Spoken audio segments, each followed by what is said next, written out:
Hey, Cavalier Nation. Executive Director Monty Mast here. I hope everyone has had a safe and happy holiday. As we look forward to our return to the field in 2021, we wanted to do a replay of our Back on Track telethon.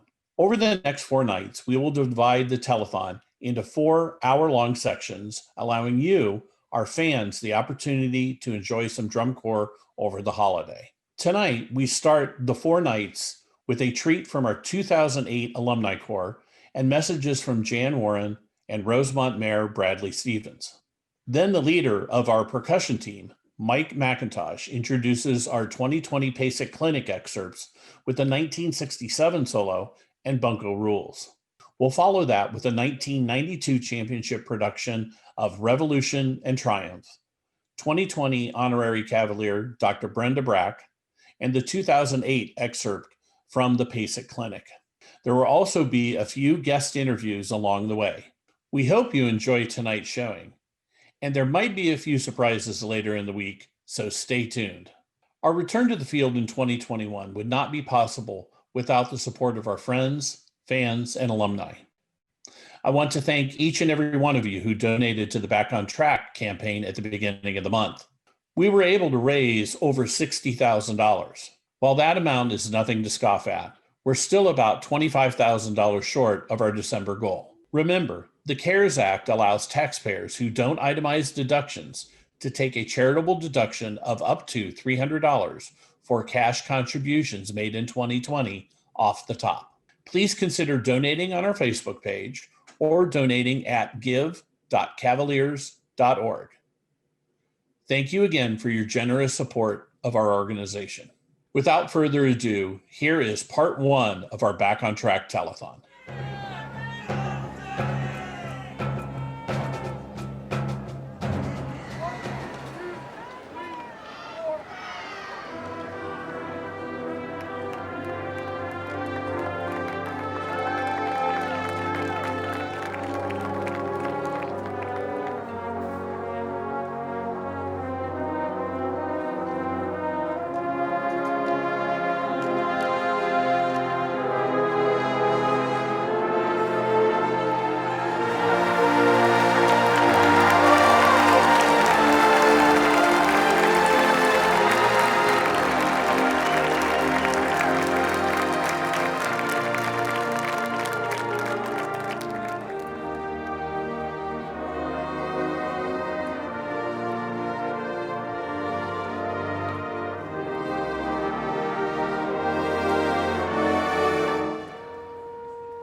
It's almost hard to believe that the sophisticated powerhouse coming up next started in 1948 as a group of Boy Scouts in pup tents. But in truth, the Cavaliers of Rosemont, Illinois are proud of their humble beginnings. This all-male corps won their first of 11 national championships in 1957, and they're serious contenders tonight. But the real glory for a Cavalier is not in the winning, but in the heritage of the green, black, and white. The Cavaliers, of course, got sort of an unexpected start, taking it from a Boy Scout troop to what it is today. Obviously, we all are aware that the program over these 43 years has certainly changed. We went from strictly a neighborhood-type organization where the membership was just off the streets and became strictly a fraternal operation. What we retained from that is still the fraternal operation. It's one of the reasons we still remained an all-male corps. Hi, everybody. This is Jan Warren Noel, Don's daughter. I'd like to welcome everybody to the 2020 Cav-A-Thon. Looking forward to raising lots of money tonight. The Corps definitely is looking forward to that. And just wanted to let you know I'm here in Arizona now. And my husband and I are still going through boxes. And we found some of Dad's old things, and one thing I found that I wanted to show was Dad's core briefcase. And you're not going to believe, my dad was known, at least at home, for never throwing anything away. One of the things I found when we were going through some stuff was his resignation letter dated 1949 to the Boy Scouts when he resigned as assistant scoutmaster. So he doesn't throw anything away. We have got keys, and I think some of these are from Logan Square, but we have lots and lots of keys. We have my dad's business cards, core stationery, ad blanks, old ad book forms, and I also found old dues lists of dues that were not paid and are still due. So I am not going to read any names. You know who you are. But I think all would be forgiven and Dad would be okay with it if you made a generous contribution tonight to the Corps. Don't worry about your outstanding dues. I just also want to say that Dad would be very proud of the way the Corps has gone through this pandemic, and that they're going to come out strong in 2021 and beyond. And Dad's looking down on everybody, and he's very, very proud of his Corps. So everybody, please enjoy the evening and have a great time. Thank you very much. Bye-bye.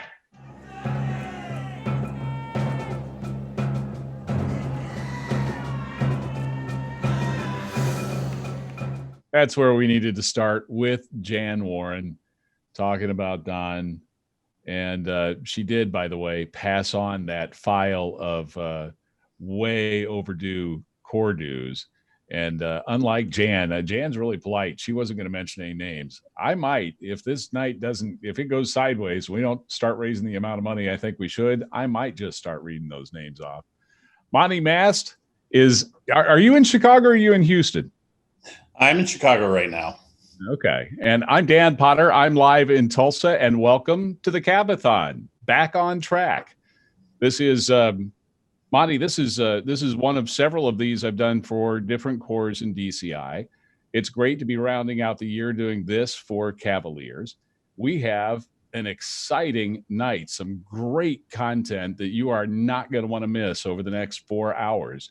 But before we get to all of that, we heard Jan Warren say there that Don would be proud of the way the Corps has weathered 2020. Can you, Monty, fill us in a little bit on what this year has been like for the Cavaliers? Well, it's certainly, for nobody in Drum Corps, it was the year that we anticipated. In fact, a couple days before the March camp is when we had to say, guys, you need to stay home, because we had a brass camp in March.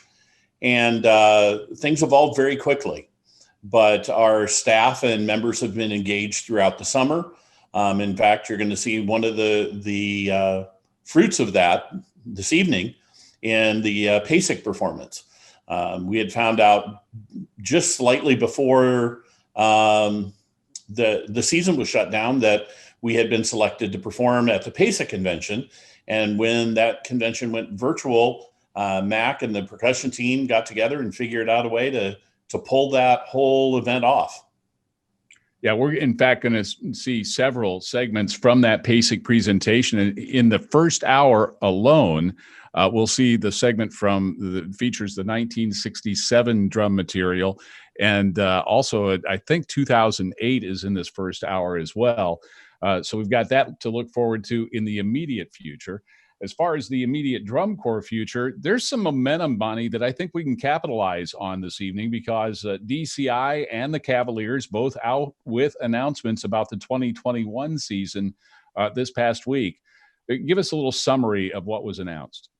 Well, DCI came out with their announcement on Wednesday, Thursday, whatever it was, saying that there will be an event in Indianapolis and Lucas Oil Stadium, the August 12th, 13th, and 14th. And about 5 minutes afterwards, we came out with our announcement saying that we will be in attendance.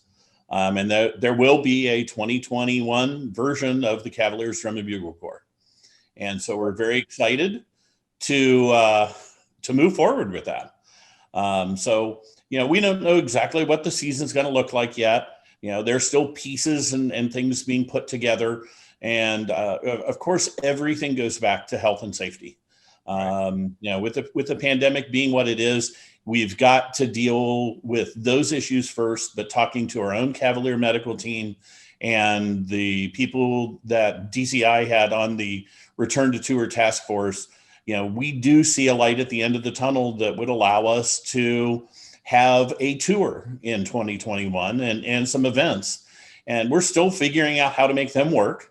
But we're working very hard with our fellow corps and our group in the Midwest. We're working on some things, and each regional group of corps is working on their plans to work together as well.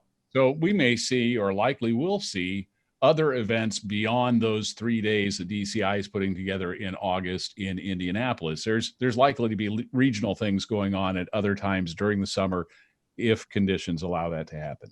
Exactly. That's our hope, and we're working on the planning for those now. But what the announcement on this week gives us the opportunity to do is kind of put our season in the sand and say, okay, now we can move forward, and now we can plan dates and try to figure out exactly what those events are going to look like. Well, the last thing I want to do is get behind, because we've got so much content to get to tonight. So let me tell folks a little bit about what they can do while they're watching this. You can go to the Rainbow Room. A $73 donation gets you into the Rainbow Room. You'll find the link to all of this at give.cavaliers.org. In the Rainbow Room, you're going to find all sorts of different attractions. We'll talk about exactly what's there coming up in just a little bit. But let's just say you can watch this show and hang out with other people, Cavaliers fans, alumni, whomever is in there, and see all of these different attractions. So the link is right there at give.cavaliers.org. We have lots of different premiums for you at different donation levels. But you know what the bottom line is here tonight. It's to give to the Cavaliers and to keep all of its great programs going and strong as we head into this bridge season of 2021 and then DCI's 50th anniversary in 2022. Monty, thank you for getting us started. I appreciate it. Thank you.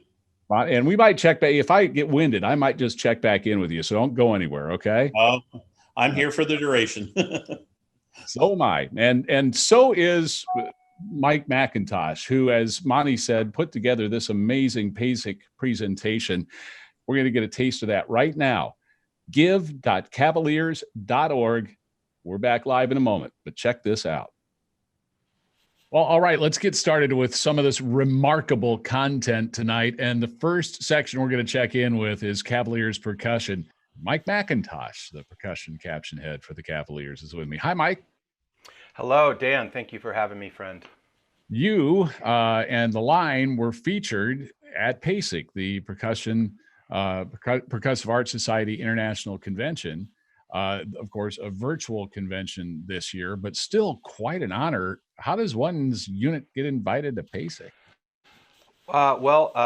We were lucky enough to apply and be accepted. You go through the application process, and if you're accepted, you get a chance to present. And we had such a great turnout of talent this year that we really felt like we didn't want the season to end. Unbeknownst to us, there wouldn't be a season, So it was like, okay, we're going to gear the clinic towards, if there's no DCI, we're going to give everybody the DCI experience at PASIC.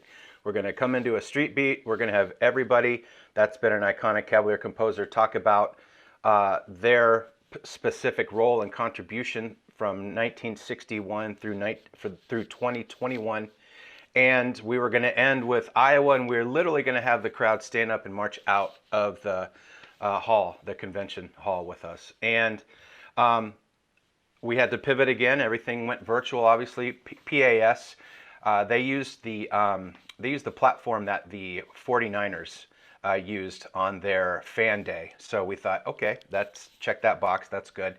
And they said, we're going to be completely virtual. What are your thoughts? And I said, well, we're going to try and still provide a great experience for our members, and we're going to still try and provide sunscreen, diesel fumes, 8 on a hand, and taco in a bag for everybody that's missing drum corps right now. So it literally became a love letter to everybody, and we styled the clinic to allow anyone that is a non-percussionist that loves the activity to get something out of it. You know, very quick Quibi style interviews, and we touched on an iconic excerpt from each decade from the 60s through 2021. So we actually played some music from the future, and this gave the line and the front ensemble a chance to experience different muscle combinations, different tempos, and really feel that change from what was hip in the 60s to what's hip now. So educationally, it was super strong, and it was just a chance for us to use all of these excerpts as building blocks to keep the percussion section engaged.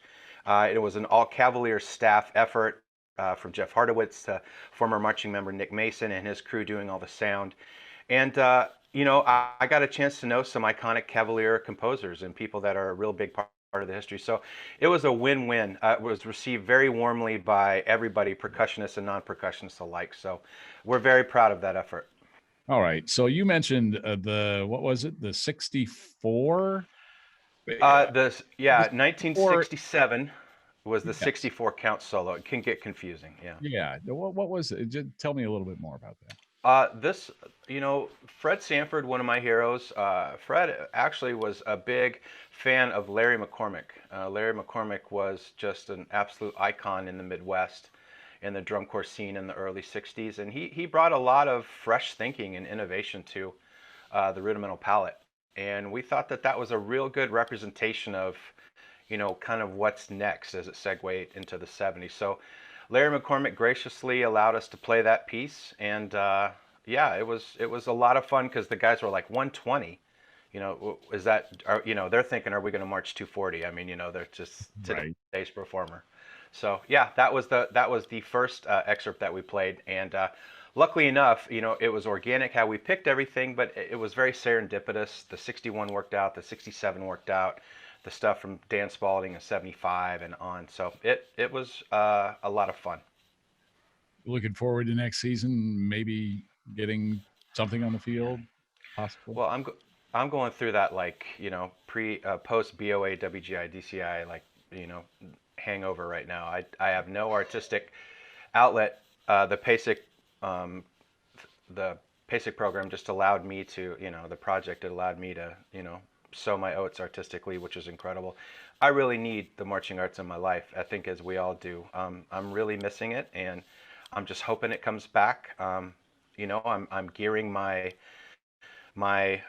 business life towards that, and you know, we're just kind of hoping for the best and trying to do our part, and hopefully things work out.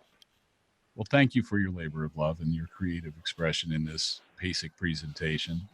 I loved what I've seen of it so far. I didn't see all of it in that preview, so I can't wait to see the segments that I missed tonight.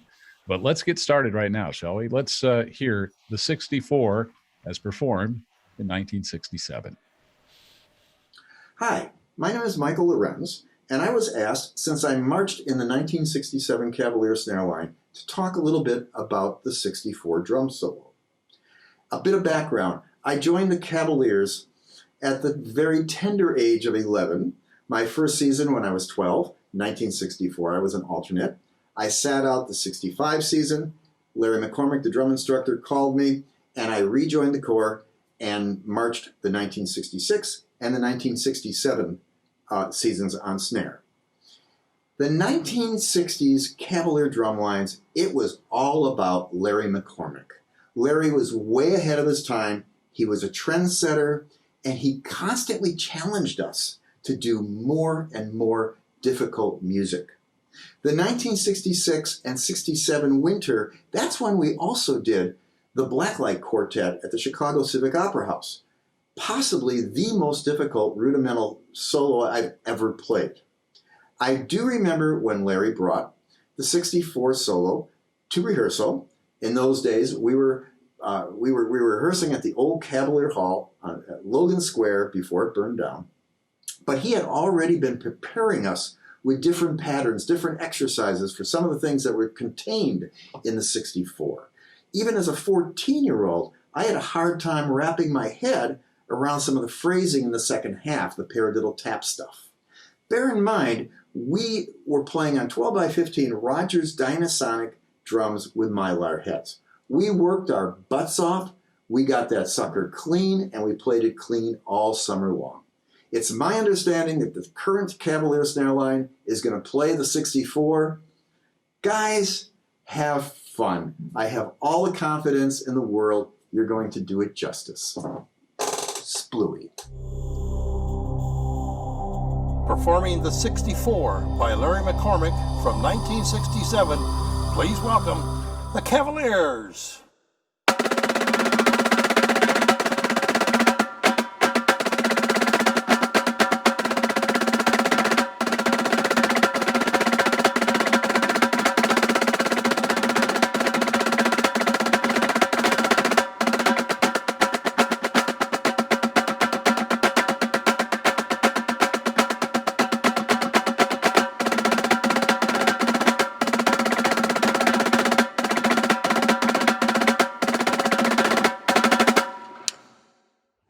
Hello, my name is Patrick McGowan, and I am the Senior Director of Forensics and Compliance at a global leader in aerospace and defense. However, from 1987 to 1991, I played quads at Cavaliers. And I wanted to be a part of Cavaliers really because of the 1985 show, The Planets. It was clear to me at that time that Cavaliers were making a little bit of a move. The show was more sophisticated. You could really see that there was some forward momentum. They were kind of finding something about how they could innovate within that, that stylistic tradition. And so when I got to the Corps, I'd say that was one of the most prominent things about the organization is, just how much a part of the experience that the culture and tradition was every day in what you did.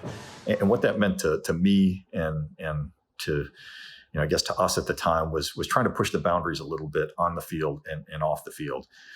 And when I think of that, there's really no day that summarizes that better than a day in Allentown, Pennsylvania in 1988. And it started out like a normal day, practice.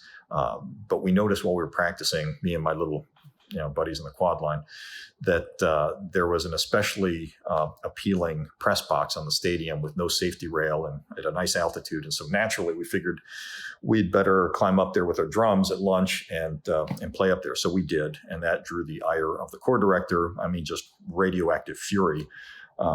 So that was, the first half of our day was something like that. But then that night we were meeting Blue Devils for the first time at a late season regional show, and Devils were awesome that year.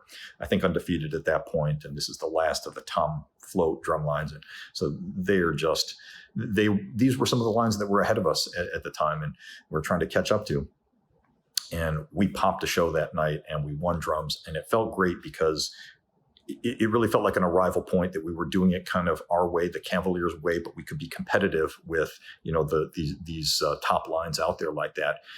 And, I felt fortunate to be part of the organization through that evolution because we did continue forward momentum in that time. And then to see it after I aged out, that the guys built on that so many times over, and yet you always kind of felt a part of it, when you would see it, and so that tradition was the common thread throughout that, and that same kind of attitude, chip on the shoulder, trying to just push the boundaries, seemed to always be a part of the experience, and I felt very fortunate to be a part of that, the Cavaliers at that time, and to see the organization, continue to grow like that was very rewarding.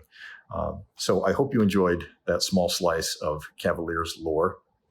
Enjoy the clinic. Thank you very much. Performing Bunko Rules by Pat Bunko McGowan, please welcome the Cavaliers.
It's a place you can leave your everyday behind. It's having a laugh. It's sharing a moment. It's scoring the perfect deal.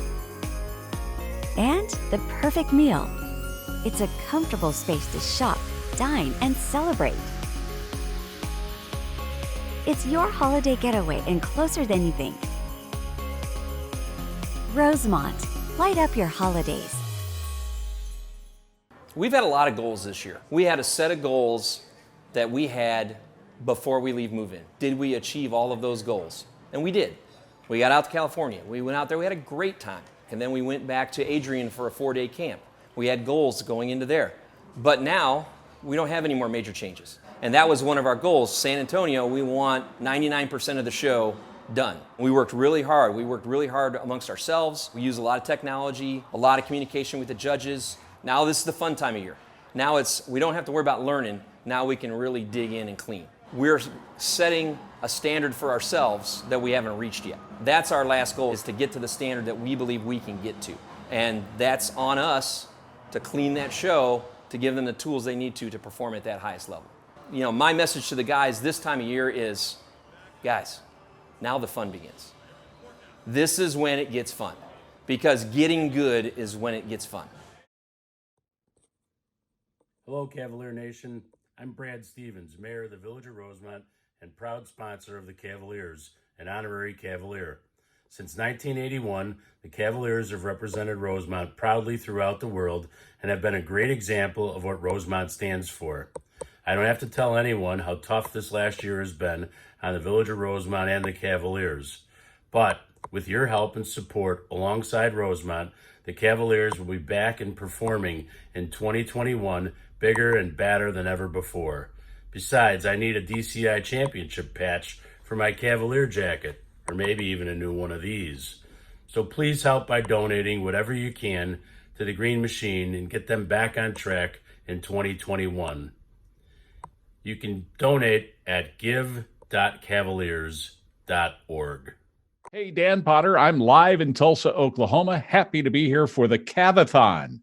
This is a 4-hour marathon fundraiser for the Cavaliers Drum and Bugle Corps. And we have great, if you've just joined us and caught some of the PASIC presentation that the Drumline did this year, you know we're in for a great night of drum corps entertainment. In fact, coming up, we will have the entire 1992 Revolution show, of course, the first of 7 Cavaliers World Championship efforts. The 92 show in its entirety coming up in just a moment. The whole reason we're here this evening is to raise money for the Cavaliers. You can get instructions on how to do that. There are many ways, a lot of fun ways to give this evening that we'll get into in a second, but give.cavaliers.org. You see that in the lower right-hand corner of your screen, give.cavaliers.org. That's kind of your baseline jump-off point for everything else that's going on. Let's go to the 1992 show, the first of 7 championships. This is Revolution.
Happy holidays, friends.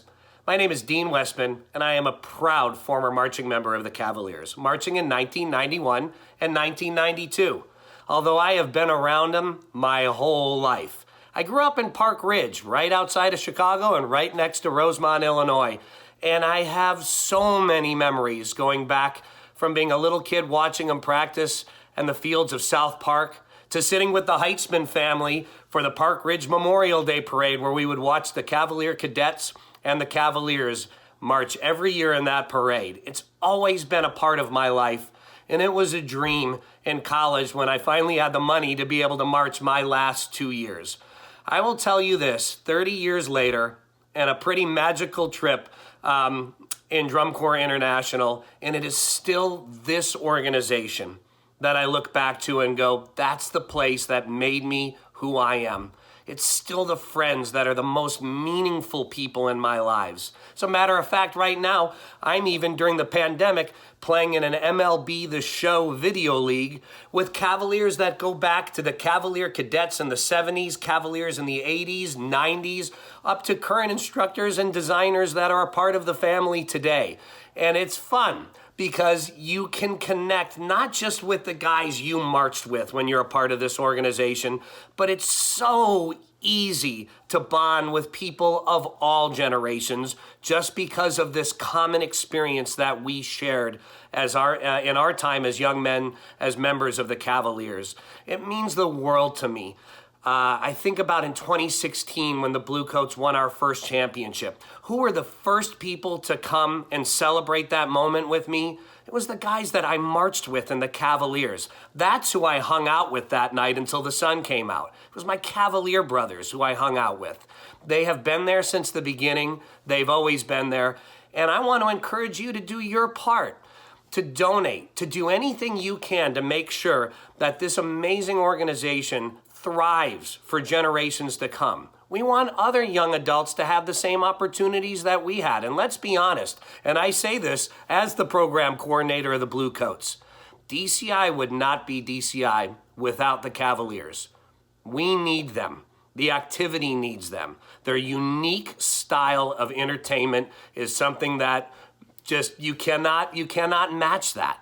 And so anything you can do to help out is going to help. And let's make sure that this green machine keeps rolling for many, many years to come.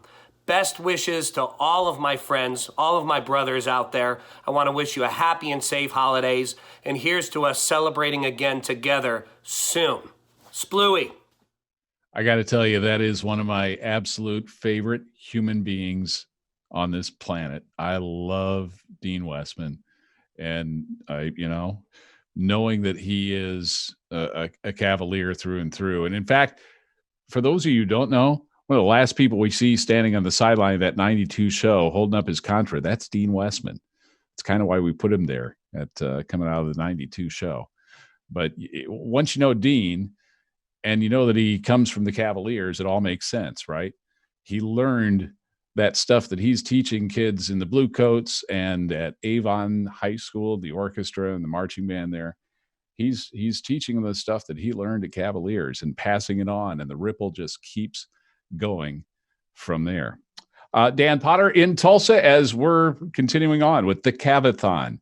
And we are raising money for the Cavaliers right now. Go to give.cavaliers.org. We have a $5,000.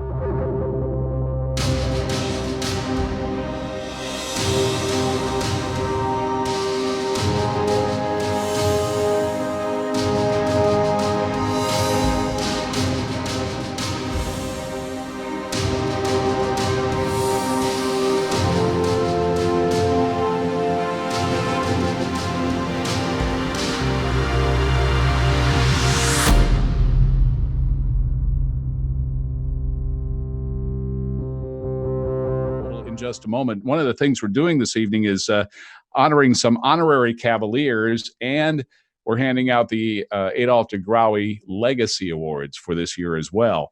And we have our very first honorary Cavalier in just a moment, Dr. Brenda Brack. We'll hear from her coming up. But I want you to give right now. Don't let this slide. Let's get some momentum going right now and encourage other people to give. You'll see the names scrolling at the bottom. Just follow the instructions at give.cavaliers.org. All right, here's our first honorary Cavalier of the evening, Dr. Brenda Brack. Hi, Chris Hardowitz here. Hope you're enjoying the show tonight, and a big shout out to all of our fans over in the Rainbow Room, the VIP virtual party, that you're having a great time. It's one of my great privileges as president of the board to be able to announce the recipients of our Honorary Cavalier and Adolph DeGrawi Legacy Awards for 2020. The Honorary Cavalier Award is given to volunteers and members of our organization who have not marched on the field as Cavaliers and deserve to be recognized for many years of dedication to the organization. Tonight's recipient is very special to all of us, and I'd like to read the inscription that's on the plaque that she received. In appreciation for your many years of service and commitment to the Cavaliers organization and its principles, for your many years as a doctor, leader, board of directors member, healer, teammate, collaborator, and your dedication and sacrifice. For the contributions to leading and developing the Cavaliers Medical Group into the standard of the activity, and for being a positive representative of the Cavaliers as a leader on the DCI Drum Corps Medical Project. For your passion to always being the medical conscience of the Cavaliers and our priorities on the health and safety of our most important assets, our members. For these outstanding contributions, we honor you with the title Honorary Cavalier, December 5th, 2020. Dr. Brenda Brack. Hello, Cavalier Nation. I am so excited to receive this prestigious Cavalier Award. I first saw the Corps in 1979 when I drove to La Salle, Peru. There was a special Cavalier named Dale Halliburg who I wanted to see. We had met at college the year before and participated in the marching line together, and I had heard about Drum Corps and the Cavaliers, but had never seen them perform. Who knew then that I would continue to follow and help the Corps for many years to come? My work with the Cavaliers started small when my daughters were really young. I was recruited by Dr. Craig Bales and Helen Turner, who had been caring for the medical needs of the Corps before my time. I helped out by doing preacher physicals underneath the NIU Stadium in 2000. This expanded to seeing members who were sick or injured at local shores in the Midwest, and then we expanded our Whitner Fitness program and our medical record-keeping systems. Dr. Bales retired in 2013, and I became lead physician at that time. I've had so much help along the way. Nurses Helen Turner, Chris Cunningham, Paula Lamb, Laura Brooks, Jenny Dimitrov, Mitchell DeGrawi, and Chad Gann.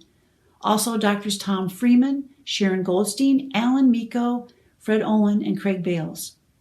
I've been so lucky to have so many hardworking medical professionals by my side.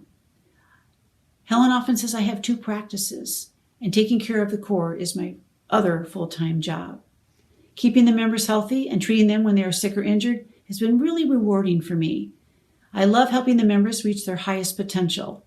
They have rewarded me many times over with their appreciation, their ability to overcome medical challenges, and most of all, their drive towards excellence.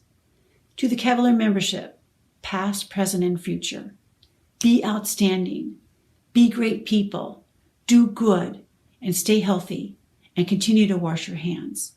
Would love to see you back in 2021. Thank you again for this very special honor. One thing that's universal throughout the Cavaliers' history is that you will always find Cavaliers being in and part of their communities. We have a great example of that this evening. Dale Halliburg is with the group Kingpins, and he's a Cavalier alumni. Hi, Dale. Hey, Dan, how are you? Great. The Kingpins are a special need drumline, and they grew out of the Strikers. So I guess we need to understand who the Strikers are first. Well, the Strikers are a couple of old drum corps buddies who got together to drum and just have a good time. But we realized that there was a lot of great work we could do in our community.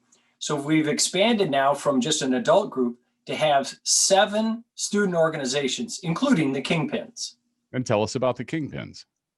The Kingpins came out of an inquiry from one of the moms of one of our participants. She had a son who's special needs and said, hey, could we do something with my son Dylan? He would love to participate, but he's not ready to go on a parade or, play a drum like that. And our default answer is, yes, we can. So we put together a program for special needs students in conjunction with the Northern Illinois Special Recreation Association, who are really experts in offering these kind of programs. And together with the expertise and the drums from the Strikers, we made a program and made it work. And so the Kingpins provide performance opportunities and obviously rehearsal opportunities for special needs kids. That has to be gratifying, Dale. Well, the biggest thing is these kids just love it. First of all, you've got the musical side of it, and they all love music, and they suggest tunes, and we just play them. And then there's also the kind of the physicality of drumming. We've got kids that do everything from just play normal sort of height to just beating the snot out of the drums. And they're having so much fun and so physically into it. And we're like, what the heck? If we got to buy new heads, we'll buy some new heads. They are just having a blast. The parents and caregivers love it. And we as instructors and directors, and I guess I'm the founder, we just love to see the excitement that they bring to this drumming. The Kingpins, and by extension Strikers, get some support from Cavaliers, not an official Cavaliers program, but as you've already said, a lot of alumni involved. What is it about having the Cavaliers in your past that makes you such a giver, such a part of your community? What do you think it is?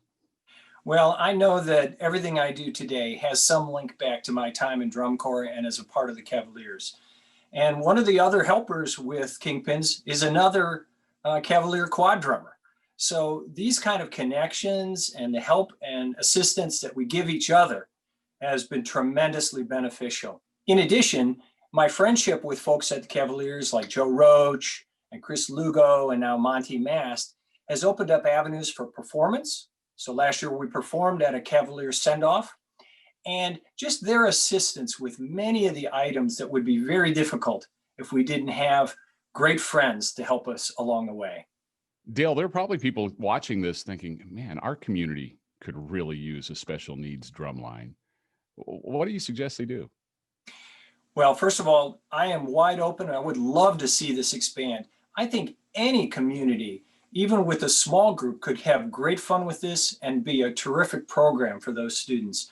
So I am wide open. I'm available at dale@cavaliers.org. That's my email address. And I would love to help this happen anywhere in the nation, actually internationally. And we hope to maybe someday have something like this in Rosemont as part of the Cavalier programs. We'll see how that turns out, but I'm very hopeful for the future of that. Hey everybody, my name is Russell Wharton, and I'm one of the battery coordinators here at the Cavaliers. I marched on the bass drum line from 2008 to 2012, so as you can imagine, the 2000s is a decade that I'm pretty passionate about. Now, one of the major changes that happened around this time was the legalization of amplification. It took place in 2004, and it completely changed the game. One of the big changes for us percussionists is that now you could legally amplify your keyboard instruments, which meant that the keyboard players could play with a much more concert-style touch and approach. It also meant that you could amplify instruments that you wouldn't otherwise be able to hear acoustically, such as waterphone or hammer dulcimer. It really opened up the possibilities for composition. Another big change around this time is the addition of choreography to the battery. Now, before 2007 or 2008, batteries pretty much exclusively either stood still or marched for their whole show. And nowadays you go see a drumline competition and there's incredibly detailed choreography happening while they're drumming. It really just became a new way for the performers and the show designers to express their ideas. The last change I want to mention is something a little bit more subtle. But if you watch a show from 2000 and then watch a show from 2009, you'll notice a change in the percussion vocabulary. Around this time, percussion arrangers started playing with more rhythmic and flow and space-oriented ideas and kind of got away a little bit from what you might consider traditional rudimental vocabulary. In a way, it kind of mirrors the shift in the brass world from using G bugles to B flat and F band instruments. And in a way, it actually starts to blur the line a little bit between the marching ensemble and the concert ensemble. It's something that people still love to argue about today, but either way, the 2000s was a decade of radical change in the marching arts. Hi, this is Jim Casella from Portland, Oregon. I was a music arranger for the Cavaliers for 4 years, starting in the 2006 season. When I was hired by the Cavaliers, I had recently finished a long tenure with the Santa Clara Vanguard. And I remember Scott Coder specifically asking me to bring some of the SCV approach. This was both a fun endeavor and a challenging experiment because those two programs weren't necessarily coming at things from the same stylistic standpoint back then. But the way I saw it, and the way I still see it, is that music is the thing that will dictate the technical approach, not the other way around. Just because we're in the marching realm, there's a battery, there's a front ensemble, we're wearing uniforms, we're running around a field, we're being adjudicated. It's still just one big percussion ensemble making music together. Real music that should make you feel something deep at your core. In 2008, our show is titled Samurai, and this is a time in history where the indoor percussion scene had really taken strong hold, and I think in a lot of ways was starting to influence how drum corps programs were programming their shows. So there was a lot more body motion, and just in general, the musical and visual captions were becoming much more integrated. This was also the first year where the front ensemble wore costumes rather than the traditional Cavaliers uniform. So I like to think of this time in history as kind of the dawn of the more theatrical, highly produced shows that we've become more accustomed to today. So a show called Samurai really gave us a very clear character to go after, and it drove a lot of our musical direction in terms of rhythmic themes and scales and colors. We had these shell attachments on the snares and tenors. It was kind of meant to mimic the sound of a stick on the rim of a taiko drum. You'll hear that a lot in this excerpt from the third movement. I feel hugely honored to be just a small little part of the tradition of excellence in the Cavaliers percussion program. And I want to thank Mike McIntosh and especially the Cavaliers 2020 percussion section for performing this excerpt for you. I hope you enjoy it. Hello, my name is Eric Johnson, and I have over 20 years of experience with the Cavalier organization as a marching member, instructor, arranger-composer, and as a consultant. I was an instructor from 1995 through 1997, front ensemble arranger from 1998 through 2005, and 2008 through 2010. I also served as a consultant for many years as well. It's an honor for me to be involved in this clinic, 0 to 60, the past, the present, the future. One of the selections featured today is the third movement from the Cavaliers' 2008 production of Samurai. One of the important elements of this show was the use of traditional Japanese percussion instruments. I was first introduced to traditional Japanese percussion instruments as the front ensemble arranger for the Amachi band from Nagoya, Japan. After further research, Jim Casella and I implemented an extensive list of traditional Japanese percussion instruments. 2008 was the final summer before electronic sound design was introduced. Therefore, we had to produce all the traditional Japanese percussion sounds acoustically. Some of the traditional Japanese instruments used in this production were shimidaikos, chudaikos, shakuhachi flute, which was reproduced with a slide whistle, a shamisen, which was reproduced with a Chinese yangshin dulcimer, yoshigi claves, tarigani, chapas, bell tree, Tibetan bowls, finger cymbals, wind chimes played with glockenspiel mallets, bamboo wind chimes, and a glockenspiel played with finger cymbals. For the Samurai production, I had the privilege of writing alongside Richard Saucedo and Jim Casella. So without further ado, please enjoy the third movement from the Cavaliers' 2008 production of Samurai. Thank you. Performing Samurai by Jim Casella and Eric Johnson from 2008. Please welcome the Cavaliers.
Isaac Merriweather, the last time we talked, it was on the field. I think it was semifinals of 2019.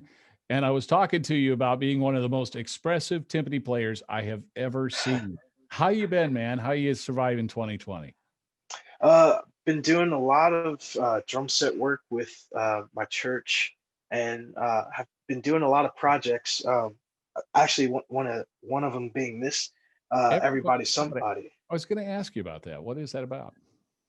Yeah, it's a brand that me and my buddies came up with, and it's right now we're just selling merchandise, but eventually we'll be doing a lot of video work, a lot of poetry work.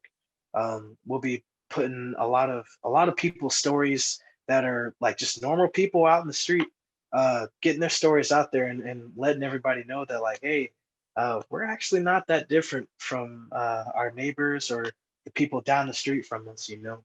That's awesome. We just watched the 2008 PASIC presentation. You were a big part of that. What was that like to take part in? That was, man, a lot of notes.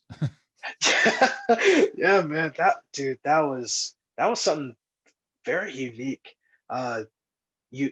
It's weird being connected with people from a distance, because like we all have some sort of history with that music, whether it be like um that's like ensemble music that we heard uh being like super young or something like that.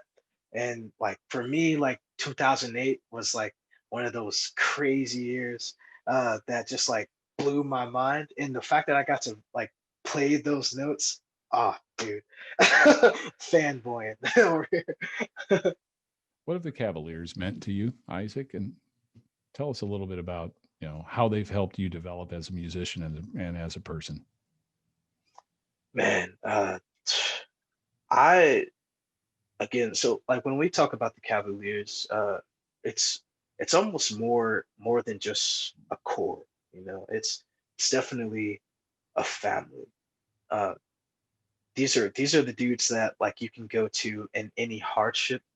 You can go to these dudes in any time of your life when you're just having a blast. You know, you want to share those experiences with people. Uh, you want to share your experiences with those people. You want to be able to like lean on these people, and they let you know that they're there for you, um, and vice versa. So it's very much like having a family. Um, when it comes to the music side of things, man, I I wouldn't be in. I don't. I truly believe I wouldn't be anywhere without Hmm. the the teaching that goes on just within that organization. Man, like we had doctors from uh, you know, University of Alabama, and like all like I wouldn't be getting that without going to college, if I didn't do the Cavaliers, you know. So I'm just eternally grateful for the opportunities that they gave me, the teaching that they gave me, and just the long life family that I have. I think I'm just very happy that I got to do it when I got to do it, you know. Especially if anything, if 2020 has taught us anything, it's that like our time is it's small, you know. We don't have much time on this earth, and the fact that I got to spend 3 years with those people and with that organization, man, like I couldn't be I couldn't be any more grateful, you know.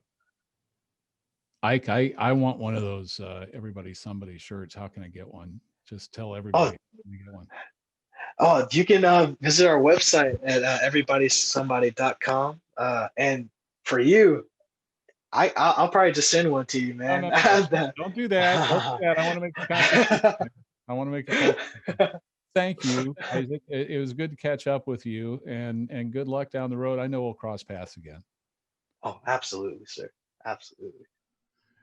It is it's really good to see Ike Merriweather again, and Dr. Brenda Brack too. Congratulations to Brenda, honorary Cavalier, and Dale Hallerberg, her husband, and all the great work he's doing with Kingpins.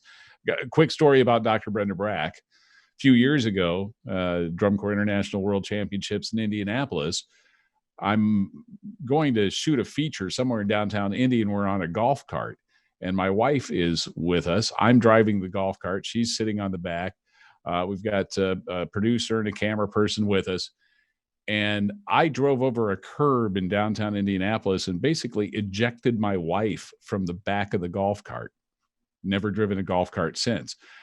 Bottom line was my wife went sprawling into some gravel and tore her leg up pretty badly. And it was Dr. Brenda Brack that came to our hotel room, picked the gravel out of Martha's leg and got her right again. So I'll always owe, and we both will, an eternal debt of gratitude to Dr. Brenda Brack for coming to our rescue. I guess this was 2017, I believe. So thank you, Dr. Brenda Brack, and congratulations on becoming an honorary Cavalier.